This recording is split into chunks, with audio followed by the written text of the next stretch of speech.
Oh, oh.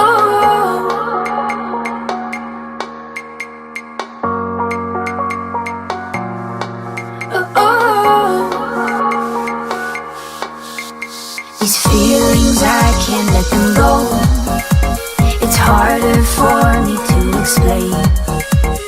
You would think that I would know how to make the sun shine when it rains. But it's all a mystery. We both have history, mix of the highs and the lows. And that's why I need to be where I can feel free. I'll put a little control. And welcome back, guys. I'm your host, Keyblade Carry 2010. So, as promised, we're doing Elsa from Frozen, my tutorial on that. This dress was handmade by myself with a little bit of help from my grandmother on putting in the zippers and the hook and eyes and a little bit of the hand sewing as well. So yeah, I am very, very, very excited to show this to you. I'm very happy with how it turned out. I will comment and say that no, it's not the right exact color as the actual dress is supposed to be. It's a bit off in color. The corset is entirely different. I will have to say that. But we did with what we could with the time that we had.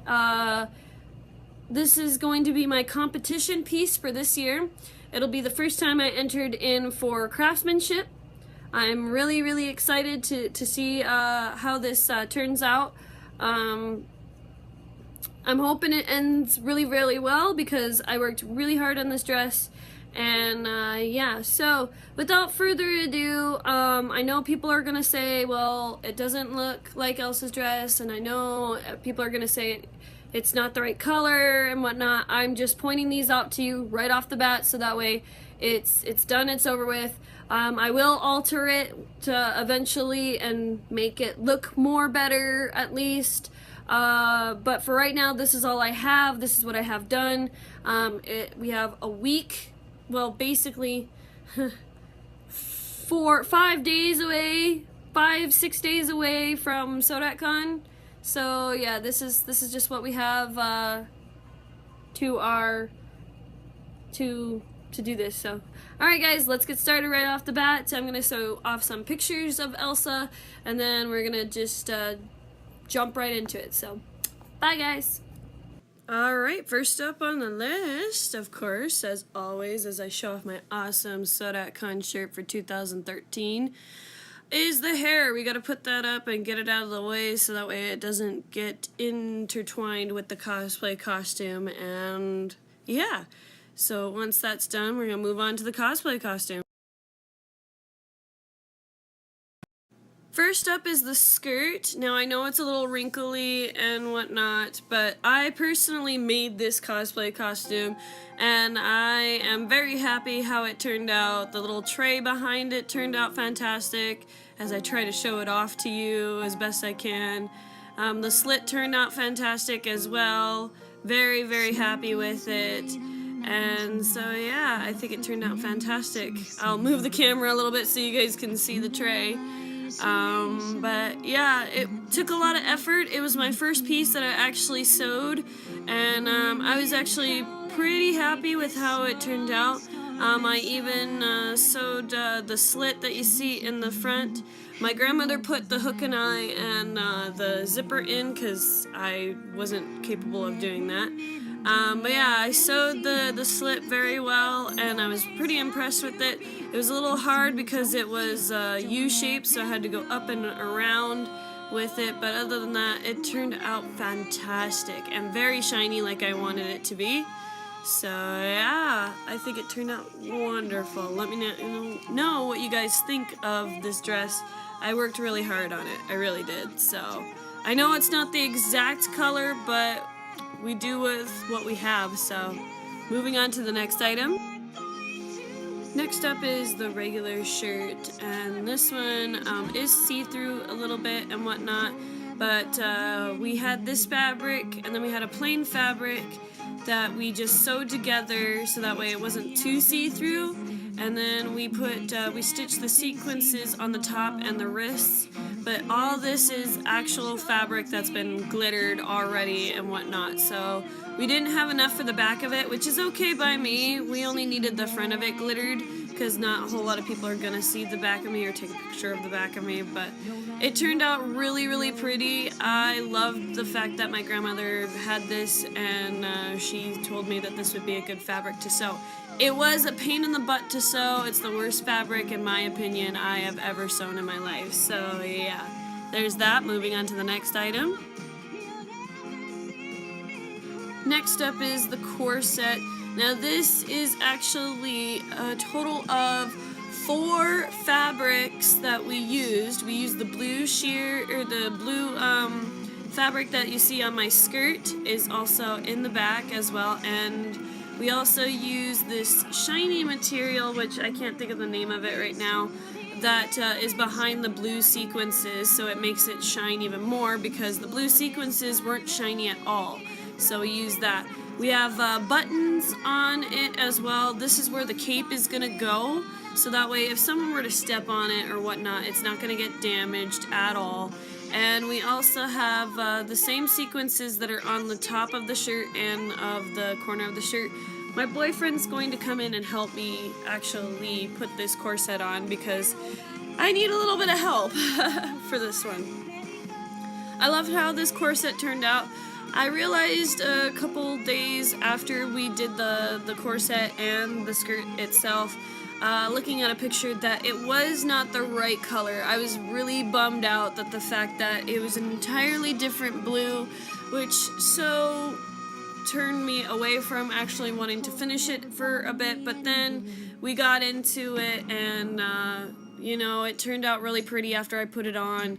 You could see us fighting with the corset. It's just a pain.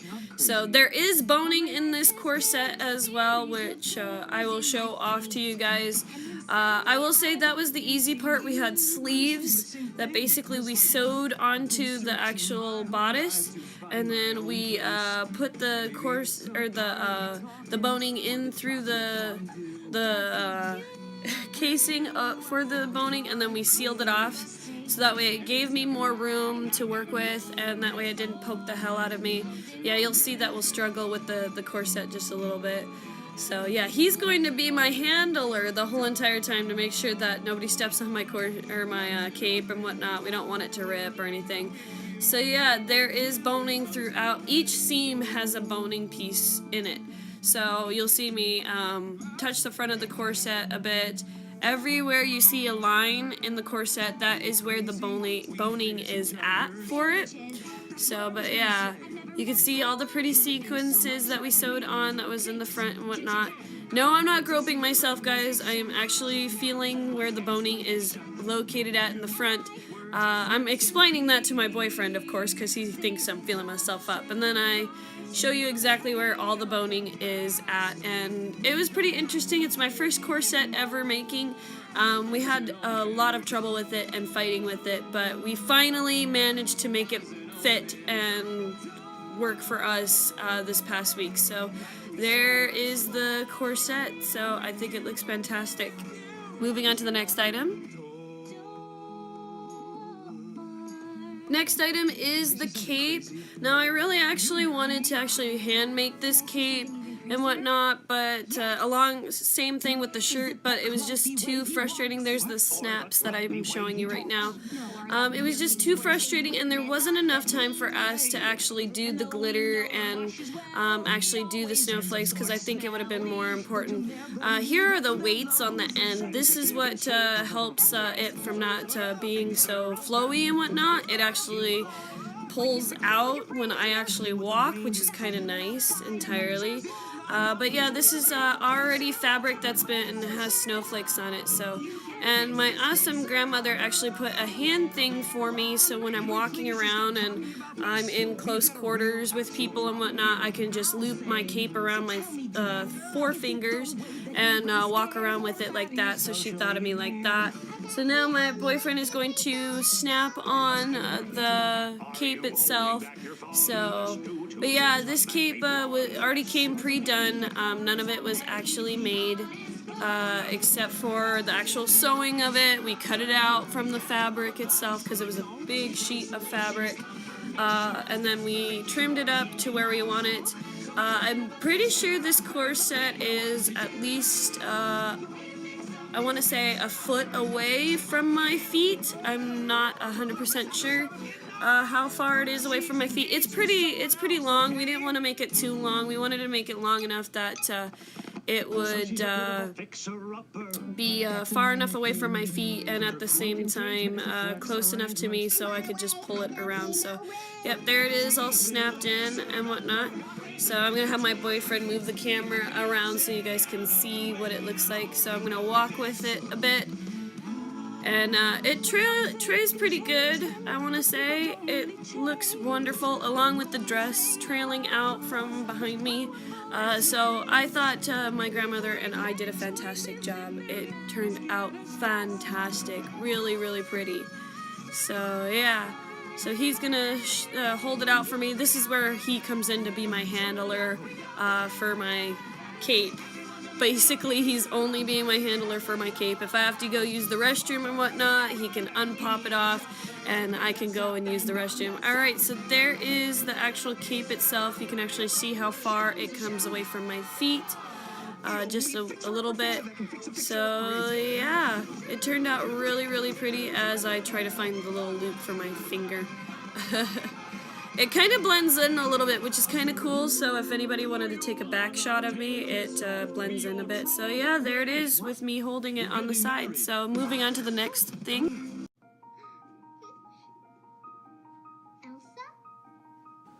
Next up is the wig. Now, this wig, I have bought so many Elsa wigs.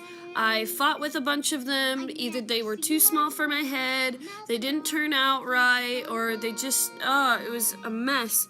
So I did with what I had, and I picked the best one out of all the wigs. And this one just seemed to work better. Yes, I know it shows a bit of my hairline. Keep in mind that this wig is a little heavier because of the braids, so it slides back a little bit on my head, which I will make sure in photos that it does not slide on me, but it was quite a pain in the rear end to deal with. So there's actually these little clips, things that I put on the front of my head and whatnot and dig it into the back of my hair. But it just didn't turn out right. I tried so many times to buy the right wig, and it just, it was so frustrating to know that I couldn't have a wig for Elsa that was going to work. Hopefully, my friend is going to have, one of my cosplay buddies is going to have another wig for me, so I'm going to see if that one works. But if not, this will be the one that I use, and hopefully I'll be able to spray all the loose ends down because yeah, it's all over the place. Next up is the wonderful crown that I'm actually using for my skit. You'll see me fight with it really badly because this, for some reason, the wig does not want to take the actual crown for some reason. It took me quite a bit, but I end up getting it in there, and hopefully it'll stay during the skit piece and whatnot because I'll be all over the place. So cross your fingers that this will stay until I pull it out. So next thing are my props. Now, I heard some people actually curious and interested in what my props were. I saw the last Airbender cosplay a couple months ago, and I thought, oh my gosh, why not do snow on strings? Yeah, we didn't have actual real good wiring and whatnot, but we still managed to make it look cool. So, and then my big reveal for Olaf, which was kind of cool, which is also a prop in itself. I do talk about the prop that he is sitting on, so it makes it better. But yeah, that's my props and whatnot. So thanks guys so much. Keyblade Kyrie 2010 signing out. Game on gamers, cosplay on cosplayers. We'll see you soon. Bye.